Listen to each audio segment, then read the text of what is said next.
Shalom, Sobat RYC. Apa kabar kalian semua? Semoga semua dalam keadaan baik, sehat.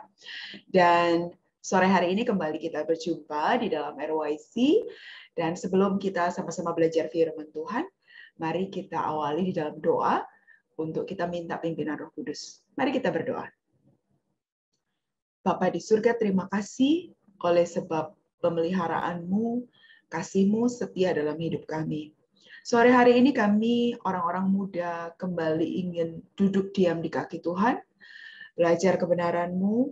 Kami berdoa minta pengurapan dari Allah Roh Kudus, supaya firman yang kami pelajari sungguh-sungguh menjadi benih yang hidup, yang dapat menyegarkan pikiran, jiwa kami, perasaan kami, sehingga kami semakin mengerti apa yang menjadi kehendak Bapa dalam hidup kami. Terima kasih, Tuhan Yesus, kami naikkan doa ini. Di dalam nama-Mu, Juru Selamat kami. Amin. Baik, sobat-sobat RYC, izinkan saya untuk share screen dulu. Oke, hari ini topik kita di minggu terakhir di bulan November berbicara soal kebangkitan. Nah, saya pilih satu judul yang mungkin cukup familiar ya buat teman-teman semua, orang-orang muda, Rise Like a Phoenix. Jadi kalau yang belum lama mungkin sempat nonton film Shang-Chi gitu ya, ada disebut juga tuh tentang mitos Phoenix. Nah, kenapa sih kita bicara soal Phoenix? Ini menarik ya sebetulnya ya teman-teman. Bagaimana mitos Phoenix, yang dilambangkan dengan burung yang katanya gitu ya, konon katanya dia hidup itu ada yang bilang 500 tahun atau 400 sekian tahun. Dan kemudian setelah dia hidup sekian lama, dia kemudian akan membangun sarangnya dan membakar dirinya dengan api, lalu menjadi debu, tapi dia seperti hidup kembali. Nah, mitos Phoenix yang ada di legenda Yunani, tapi juga kita temukan ada di legenda Asia, Tiongkok, begitu ya, dalam berbagai legenda, memberitahu kepada kita bahwa di dalam kehidupan manusia ada satu kerinduan, ada satu harapan akan adanya kekekalan, immortality. Kalau teman-teman lihat legenda-legenda lain, hampir di setiap budaya, kita bisa melihat jejak-jejak keinginan manusia untuk hidup selamanya. Nah, ini menarik ya sebetulnya, teman-teman, bagaimana legenda itu kan sebetulnya menunjukkan budaya manusia. Legenda itu mewariskan value, pola pikir, culture dari generasi ke generasi. Nah, artinya kita bisa lihat dari legenda ini bahwa somehow di dalam benak kita as a human, kita itu ada kerinduan, ada keinginan untuk tidak hilang dari kehidupan. Jadi sementara kita diperhadapkan pada fakta bahwa kita ini pasti mati. Tubuh kita ini seperti punya waktu kadaluarsa, begitu ya teman-teman ya. Kalau dikatakan di Alkitab 70 tahun, setelah lebih dari 70 tahun, kita harus akui kalau teman-teman punya opa-oma atau papa-mama yang sudah masuk usia lebih dari 60, Anda akan bisa melihat secara signifikan terjadi penurunan ya, penurunan kapasitas, penurunan kualitas tubuh jasmani ini makin merosot. Akan tetapi teman-teman, ada satu kebenaran dalam firman Tuhan yang sejatinya ini kabar baik buat kita. Dan mungkin ini bagi beberapa Anda jarang-jarang mendiskusikan atau mendengar berita ini. Tapi mari kita pelajari, pelan-pelan kita cermati ya, teman-teman. Rise like a phoenix, itu satu metafora saja, satu perumpamaan saja. Tapi Alkitab ternyata di dalam kitab Daniel pasal 12 ayat 2 dituliskan oleh Nabi Daniel dalam penglihatan yang dia lihat. Ada kalimat yang kita fokus pada ayat ini. Dan banyak dari antara orang-orang yang telah tidur di dalam debu tanah akan bangun. Akan bangun. Nah, ini sengaja saya pilihkan gambarnya pemakaman gitu ya. Ini semua kita pasti akan ke sana entah kapan gitu ya, teman-teman. Saya lanjutkan. Akan bangun sebagian untuk mendapat hidup yang kekal, sebagian untuk mengalami kehinaan dan kengerian yang kekal. Kalau kita cermati, teman-teman, tulisan di kitab Daniel mengindikasikan kepada kita bahwa di dalam iman Kristen ada satu kehidupan setelah kematian. Nah, mari kita lihat di dalam Perjanjian Baru. Ini kata-kata Tuhan Yesus. Kita lihat di Matius pasal 22 ayat 31 sampai 32. Tetapi tentang kebangkitan orang-orang mati. Ini ketika Tuhan Yesus berbicara dengan orang imam-imam Saduki ya. Dikatakan, tetapi tentang kebangkitan orang-orang mati, tidakkah kamu baca yang difirmankan Allah?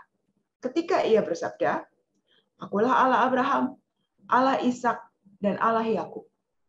Ia bukanlah Allah orang mati, melainkan Allah orang hidup. Ingat, waktu Tuhan Yesus mengatakan ini, zamannya sudah beda dengan zaman Abraham, Ishak, dan Yakub. Dan akan tetapi, yang tersirat dari ayat ini adalah bahwa Allah kita merancang manusia bukan untuk selama-lamanya mati. Ya, tubuh jasmani kita ini akan melewati fase kematian yang kalau kita pelajari dalam doktrin keselamatan, kematian terjadi dalam kehidupan manusia karena dampak dari dosa, ketidaktaatan manusia pertama. Nah, tetapi perhatikan, bagaimana setelah Yesus kemudian mengalami penyiksaan sebelum salib, sampai akhirnya dia disalibkan, dikuburkan, artinya apa? Tuhan Yesus mengalami kematian tubuh. Akan tetapi, pada hari yang ketiga, dalam kitab Filipi dituliskan, karena ketaatan Tuhan Yesus, maka Tuhan Yesus layak untuk menerima kebangkitan. Dan kita rayakan ini setiap tahun ya, sebagai orang Kristen. Nanti biasanya setelah Natal, lalu sekitar bulan April atau Maret, April kita rayakan Paskah, kebangkitan. Nah, teman-teman RYC, coba pelan-pelan kita endapkan lagi, kita serap lagi ya. Kebangkitan Tuhan Yesus yang kemudian nanti diikuti dengan peristiwa kenaikan Tuhan Yesus ke surga. Dan ingat, dalam jeda antara kebangkitan dan kenaikan, Tuhan Yesus menggunakan kesempatan untuk menampakkan dirinya kepada murid-muridnya. Artinya apa, teman-teman? Ini batu-batu fondasi dasar iman Kristen kita, yaitu kebangkitan dari kematian. Artinya kita diajar untuk meletakkan iman dan percaya kita bahwa tubuh fisik kita satu kali memang akan mengalami kematian. Kita tidak bisa hindari. Sejauh apapun kita menjaga kesehatan kita, kita bertanggung jawab atas hidup kita. Tapi akan ada satu masa di mana tubuh fisik kita berhenti berfungsi. Kita mati. Jantung berhenti berdetak, metabolisme berhenti, sistem tubuh berhenti. Tetapi jangan lupa, karya salib yang kita rayakan setiap hari Paskah mengajar kita, kenapa kita peringati terus setiap tahun, supaya kita nggak lupa, teman-teman, bahwa ada yang namanya kebangkitan dari kematian. Nah, ini bukan hanya masalah Tuhan Yesus menebus dosa kita. Yes, itu betul. Tetapi ada pesan di baliknya bahwa kita pun akan mengalami kematian, tetapi ada satu harapan di mana kita juga bisa masuk ke dalam kekekalan. Hanya memang pilihannya. Kekekalannya ini kekekalan yang bahagia bersama Tuhan atau terpisah dari Tuhan. Ini kan yang kemudian menjadi satu hal yang kita perlu sadari dan timbang masak-masak. Saya tidak tahu ya seberapa teman-teman ini yakin bahwa setelah kehidupan ini akan ada kehidupan lagi. Ini hal yang mungkin Anda boleh cerna setelah Anda mendengar pemberitaan firman ini, ambil waktu untuk merenungkan. Karena hari-hari ini kita mungkin dibombardir dengan sains atau dengan fakta-fakta ilmiah lain yang mungkin membuat kita agak ragu, betul nggak sih? Atau ya hidup itu ya sekarang saja gitu. Saya teringat ada hashtag ya, YOLO, you only live once, yang kemudian sering dipakai orang-orang muda untuk menjadi argumentasi. Karena you only live once, lu pengen apa? Pengen traveling, you do. Pengen experiencing A, B, C, D, E, F, G, kejar, lakukan, gitu ya. Ketika ada batasan-batasan normatif perbuatan baik dan tidak baik, nggak apa-apa, you only live once. Pengen nyoba narkoba, pengen nyoba fantasi seksualitas, coba. You only live once. Teman-teman, coba diendapkan. Hati-hati dengan tipuan-tipuan di dalam pikiran yang tanpa sadar itu merayap masuk melalui value-value atau pola pikir mindset yang kita serap dari kehidupan kita. Yang gini loh teman-teman, ya kalau tadi contoh saya mungkin narkoba, pornografi, dan sebagainya, jelas kelihatan salah gitu ya. Tapi kalau hal-hal yang sifatnya abu-abu, misalnya seperti ambisi untuk, sampai nanti usia sekian saya sudah mesti punya investasi sekian, atau saya sudah mesti traveling ke sekian negara, gitu. Itu kan terlihat enggak apa-apa, terlihat bukan dosa, gitu ya. Tetapi sesungguhnya kalau teman-teman cermati, hati-hati, jangan-jangan pada saat kita mengambil pola pikir itu tanpa sadar, kita mengabaikan bahwa hidup itu bukan cuma sekarang gitu loh, sehingga segala sesuatu harus dipenuhi dan ambisinya harus dicapai sekarang. Bahkan arah ambisinya pun hal-hal yang sifatnya fana sih sebetulnya. Hal-hal yang sifatnya fana.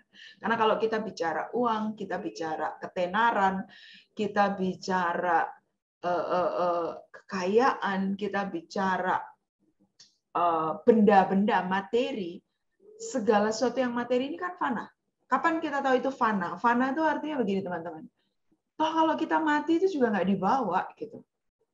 Anda nggak akan bisa membawa apapun pada saat tubuh kita ini berhenti berfungsi dan kita terbujur di peti mati. Kita nggak bawa apa-apa. Kita nggak bawa semua harta kita nggak bawa semua benda-benda yang kita kumpulkan atau semua pengalaman-pengalaman traveling, kita nggak bawa itu. Artinya semua itu adalah fana, tidak kekal. Nah, mari kita renung kembali ya teman-teman. Menjadi orang muda di zaman digital itu nggak gampang. Saya tidak cuma Anda lah, kami juga, siapapun yang hidup di zaman digital ini boleh dibilang tipuan dan godaan ilusinya itu banyak sekali. Karena ilusinya tidak sekedar dari apa yang ada di dunia nyata, tetapi juga apa yang ada dari dunia maya. Itu cepat sekali masuk, meresap ke jiwa melalui apa yang kita lihat, apa yang kita dengar, apa yang kita rasakan. Nah, teman-teman, mari kita kembali diingatkan oleh kebenaran firman bahwa kebangkitan dari kematian adalah satu peristiwa kehidupan yang akan dialami oleh manusia. Nah, Tuhan Yesus sudah menunjukkan itu. Kalau kita cermat, kita tidak lalai, kita mengerti arti kebangkitan pada saat Paskah, bahwa ketika ditunjukkan Tuhan Yesus mati dari kematian, bangkit dari kematian, maka kita juga akan melewati itu. Tapi ingat, ada dua jalur. Nanti Anda akan bangkit bersama pencipta Anda atau terpisah dari Tuhan. Kan pilihannya itu. Nah, kalau kita merindukan untuk setelah kehidupan yang sekarang, kita itu bersama dengan Tuhan pencipta kita, poin 2 yang saya tuliskan di sini, maka kita perlu meneladani ketaatan Tuhan Yesus. Karena teman-teman, Tuhan Yesus dibangkitkan di hari ketiga itu bukan semata-mata karena dia anak Allah yang reinkarnasi menjadi bayi yang kita peringati di hari Natal. Nggak semudah itu juga. Kalau Tuhan Yesus selama 33,5 tahun hidupnya tidak membuktikan ketaatannya, boleh jadi dia tidak layak untuk dibangkitkan. Tapi karena 33,5 tahun dia taat kepada kehendak Bapa, sebagai manusia dia tidak berdosa. Dia mengosongkan diri, memilih untuk taat pada pikiran Bapaknya, pada kehendak Bapaknya. Dan dalam Injil kita bisa melihat ada peristiwa-peristiwa yang menunjukkan ketaatan Tuhan Yesus. Secara manusia dia bisa saja menolak ketakutan di Taman Getsemani, tapi dia akhirnya berkata, aku ikut kehendak-Mu Bapa. Nah, ketaatan itu yang membawa Tuhan Yesus pada kebangkitan dari kematian. Coba mulai kita renungkan. Jangan kita hanya, oke, senang nanti ada kehidupan setelah kematian saya. Tapi nanti dulu gitu ya. Ingat, pintunya ada 2. Hidup immortal, rising again gitu ya. Jadi seperti dari debu itu hidup kembali bersama Tuhan Sang Pencipta, atau terpisah dari Tuhan. Nah, kalau terpisah dari Tuhan itu ya nanti kemudian ujungnya orang kebanyakan bilang surga neraka itu ya teman-teman ya. Ini neraka ini kan sebenarnya keadaan terpisah dari Tuhan. Kebangkitan Tuhan Yesus membuat kebangkitan semua manusia yang mati possible untuk terjadi. Oke, sekarang kita lihat implikasinya dalam hidup kita ya, teman-teman. Ini yang tadi adalah prinsip-prinsip kebenarannya. Sekarang mari kita letakkan, aplikasikan di dalam kehidupan kita. Anda dan saya sebagai orang-orang yang mengaku Kristen, semoga bukan cuma agama, tetapi Anda mengadopsi, Anda menerima, Anda mengembrace the value, the teachings, gitu ya, prinsip-prinsip kebenarannya, lalu Anda mengaplikasikan dalam kehidupan sehari-hari. Artinya, teman-teman, kalau Anda menyatakan diri mengikut Tuhan Yesus, pengikut Kristus, maka kebangkitan dari kematian yang terjadi pada Tuhan Yesus itu punya 2 implikasi di hidup kita sebagai pengikut Kristus. 1, kita punya harapan. Harapan akan kehidupan yang sejati. Loh Kak, berarti apa kehidupan yang sekarang ini tidak sejati? Ya, kehidupan yang sekarang dalam tubuh kita yang fana ini akan berakhir, nggak akan selama-lamanya. Tapi kehidupan yang sesungguh-sungguhnya di dalam kekekalan yang selama-lamanya, itu nanti setelah kehidupan yang sekarang.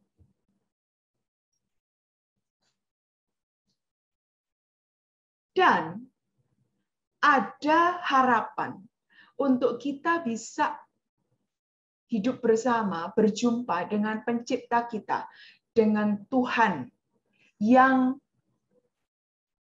satu-satunya dapat mengisi kekosongan di hati kita. Teman-teman, manusia itu diciptakan untuk plug in. Tahu ya, kalau saya pakai kata plug in itu seperti kalau kita pakai gadget kita, sumber dayanya ini kan ada chargernya gitu ya. Arus listriknya. Manusia itu, masih ingat ketika Adam dan Hawa diciptakan, tubuhnya sudah diciptakan dari tanah liat, tapi kehidupan baru terjadi ketika Tuhan menghembuskan nafas. Ada satu komponen utama yang membuat kita hidup, yaitu relasi dengan Tuhan. Nah, teman-teman bisa bayangkan, kalau sekarang selama kita di bumi, relasi kita dengan Tuhan masih terbatas, kita tidak bisa mengalami perjumpaan fisik karena kita terbatas oleh tubuh dosa kita. Tapi secara roh, Tuhan hadir dengan kita, Tuhan Yesus ada, Roh Kudus diberikan buat kita. Tapi boleh dikatakan perjumpaan kita ini belum lengkap. Karena keindahan hidup seperti Adam dan Hawa sebelum jatuh dalam dosa itu luar biasa loh, teman-teman. Anda bisa bayangkan nggak ya, kalau memvisualisasikan kejadian gitu ya, kitab Kejadian, pasal 1, 2, 3 itu. Adam dan Hawa itu di Taman Eden bisa bertemu dengan Tuhan ya, berdialog dengan Tuhan. Tetapi ketika dosa memisahkan, nah itu keterpisahan terjadi. Oleh sebab itu teman-teman, kalau Anda pernah mengalami mungkin ya, dalam jiwa kita sebagai manusia ini kadang-kadang kita melewati fase-fase, kok aku ngerasa sepi ya? Kok aku ngerasa ada yang nggak lengkap ya? Kok aku ngerasa ada yang hilang dari seperti ada lubang yang hilang, yang tidak lengkap. Hatiku ini sepertinya tidak utuh. Nah, tahukah teman-teman bahwa yang bisa secara klop mengisi keutuhan hati kita itu hanyalah relasi dengan pencipta kita, dengan Tuhan. Dan pada saat nanti kita berjumpa dengan Tuhan di dalam kekekalan, itu tertutup sempurna begitu. Kalau sekarang ini kita bisa terkoneksi, kita bisa berelasi, tetapi belum klop sempurna karena kita masih terbatas oleh tubuh jasmani kita yang mengandung dosa. Di poin ini teman-teman bisa mengerti ya kenapa Paulus itu dengan sangat berani bisa berkata, Rasul Paulus, mati adalah keuntungan. Mati adalah keuntungan. Karena kematian yang membebaskan roh kita dari tubuh jasmani ini adalah jalan untuk kita nanti satu step bisa masuk kepada kekekalan dan betul-betul bertemu dengan kekasih hati kita, yaitu Tuhan. Harapan lainnya adalah orang-orang yang kita kasihi, keluarga kita, saudara-saudara kita di dalam Kristus, orang-orang yang selama kita hidup di bumi kita sayangi. Ada harapan kita bisa berjumpa kembali di dalam kekekalan. Nah, teman-teman, coba Anda pikirkan ya, dalam pergumulan hidup kita, kalau kita tidak punya harapan, kita bisa putus asa, teman-teman.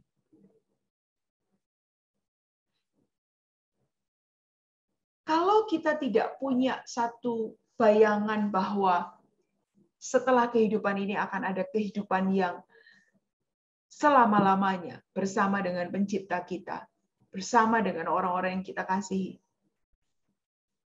Ketika kita di dunia ini mengalami masalah, misalnya sakit penyakit, misalnya masalah relasi, atau masalah dengan diri sendiri, kita seperti tidak punya satu harapan untuk move on.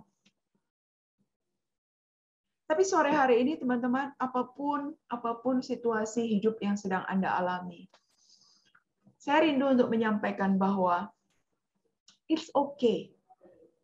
Anda sedang struggle dengan diri Anda, Anda sedang struggle dengan your family, Anda sedang struggle dengan karir, Anda sedang struggle dengan maybe some of you experiencing mental illness. It's okay. Ada harapan. Nggak apa-apa, lewati satu persatu. Karena ada harapan. Kehidupan yang sejati itu ada di sana nanti. Nah, tetapi untuk bisa mengalami harapan itu, teman-teman, ada bagian kedua, tanggung jawab. Ingat tadi saya katakan, di dalam kehidupan kekekalan ini ada dua jalurnya. Bersama Tuhan atau terpisah dari Tuhan. Nah, tentu kita ingin kelak bersama Tuhan. Ketika Anda ingin bersama Tuhan, maka tanggung jawab yang harus kita ingat adalah ketaatan kepada kehendak Bapa di dalam motivasi kita, di dalam sikap kita, dan di dalam perbuatan kita. Ini seperti dua sisi mata uang yang tidak bisa cuman kita mau ambil satu. Kita nggak bisa cuman gini loh, teman-teman. Ya pokoknya aku kepengen nanti ketemu Tuhan, tapi kita jalani hidup kita sembrono. Kita tidak berjuang untuk dalam setiap keseharian kita taat. Nggak bisa. Kalau Anda ingin meraih pengharapan untuk hidup kekal bersama Sang Pencipta, di mana di situ jaminan bahwa kita akan utuh kembali. Keseluruhan tubuh jiwa roh kita ini utuh kembali. Maka ada harga yang harus kita bayar. Harga yang harus kita bayar selama hidup di dunia ini adalah memastikan terus belajar agar motivasi hati, sikap, dan perbuatan kita itu meneladani Tuhan Yesus sesuai dengan kehendak Bapa atas hidup kita. Dengan demikian, teman-teman muda, saya rindu untuk teman-teman bisa punya pemahaman begini. Berjuang untuk hidup benar memang tidak mudah. Sakit, capek, lelah. But it's worth it. It's worth it. Layak untuk diperjuangkan, teman-teman. Berapa lama sih kita harus berjuang? Mungkin 70 tahun, mungkin kurang, mungkin lebih. Tapi bayangkan, 70 tahun dibandingkan dengan selama-lamanya itu nggak ada artinya. 70 tahun mungkin cuma segini dibandingkan selama-lamanya. Perjuangan di waktu yang Tuhan beri selama kita di bumi, ini nggak lama gitu, teman-teman. So, saya tahu pergumulan hidup kita punya PR masing-masing. Setiap Anda dan saya punya PR masing-masing. Tapi pesan firman Tuhan sore hari ini mengingatkan kita kembali. Don't give up. Lewati day by day. Jangan pernah berpikir tidak ada harapan. Kalau pikiran Anda mulai ada, oh, nggak ada harapan, hidup saya tidak berguna. Ingat, kebangkitan Tuhan Yesus memberi pengharapan. Memberi pengharapan. It's okay. Aku kok salah terus. Aku tidak punya kehidupan seperti yang aku ingini. Not yet gitu. Jadi self talk, katakan ke diri sendiri, day by day saya lewati, saya usahakan, saya berjuang. Pengharapannya ada di sana, teman-teman. Ada di depan Anda. Tapi untuk meraih itu, kita nggak boleh malas. Kita nggak boleh pasif. Baby step. Do day by day, hour by hour. Apa sih Kak yang harus dilakukan? Seperti yang sekarang Anda lakukan. Belajar firman, lewat doa pribadi, pembacaan Alkitab pribadi, rutin datang home, mengikuti RYC, membuka diri dalam komunitas, maka Anda akan terus diperbaharui. Pengenalan Anda akan Tuhan terus diperbaharui. Biar firman pada sore hari ini tentang kebangkitan Kristus bisa mengingatkan kita ya teman-teman. Someday we will rise like a phoenix. Someday kita mati, tubuh kita jadi debu, enggak apa-apa. Tapi pada hari kebangkitan itu, kita akan dibangkitkan dengan tubuh yang baru, tubuh kemuliaan. Ini adalah satu janji Tuhan yang sangat indah. Dan saya berharap, saya rindu teman-teman, di tengah pergumulan hidup kita, apapun pergumulan itu, biar kebenaran sore ini kembali menguatkan kita, kembali membuat kita, kalau sudah terduduk, Anda mencoba berdiri. Kalau sudah sedikit tergeletak, Anda mencoba duduk gitu ya. Kalau sudah lelah berjalan, Anda mungkin merangkak. It's okay. But remember, don't lose hope. Don't lose hope. Karena kebangkitan Kristus itu menjadi pengharapan buat kita. Menjadi motivasi untuk kita terus bertanggung jawab atas hidup kita. Mari kita berdoa untuk kebenaran firman pada sore hari ini. Tuhan Yesus, terima kasih. Kami sangat menghargai perjuangan-Mu untuk taat pada kehendak Bapa selama Engkau hidup di bumi sebagai manusia. Tuhan, kami percaya bahwa tidak ada derita manusia, rasa sakit manusia yang Engkau belum pernah lalui. Baik sakit secara fisik, sakit secara emosi, pergumulan pikiran. Ketika Engkau menjadi manusia, Engkau sudah melewati itu semua. Kami bersyukur kalau sekarang Engkau terus menjadi imam bagi kami, pensyafaat bagi kami. Engkau yang ada bersama Bapa dan Engkau mengirimkan Roh Kudus bagi kami untuk menuntun kami selama hidup di bumi, selama perjalanan musafir kami di bumi. Biar kebenaran pada sore ini kembali mengingatkan kami, Tuhan, bahwa apapun yang sedang kami lewati, permasalahan hidup, tantangan, pergumulan, ini semua dapat kami tanggung bersama Engkau. Ini semua bisa kami lewati bersama Engkau. Dan bahwa semua yang Tuhan izinkan kami alami, sejatinya adalah sekolah kehidupan.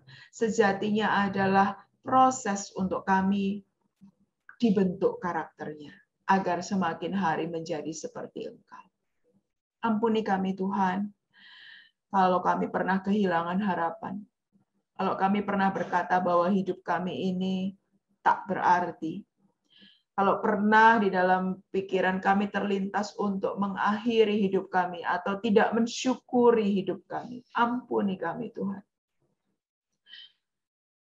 Sore hari ini kami berdoa agar Roh Kudus membisikkan dengan kuat dan jelas di hati setiap kami bahwa ada harapan, bahwa kehidupan bersama Engkau selama-lamanya adalah hal yang kami ingin kejar. Dan untuk bisa menuju ke sana, kami bayar harganya dengan setiap hari, setiap jam, setiap menit, setiap detik. Kami berusaha mengerti kehendak-Mu dan taat kepada kehendak-Mu. Tolong kami Allah Roh Kudus, kami percaya Engkau guru, Engkau pengajar, Engkau pelatih kami dalam menjalani perjalanan kemusafiran di bumi ini. Kami percaya, kami percaya. Dalam nama Tuhan Yesus kami naikkan doa ini. Amin. Shalom teman-teman. Kiranya kebenaran firman pada sore hari ini bisa menguatkan kita semua. Dan sampai berjumpa di kesempatan selanjutnya. Tuhan memberkati.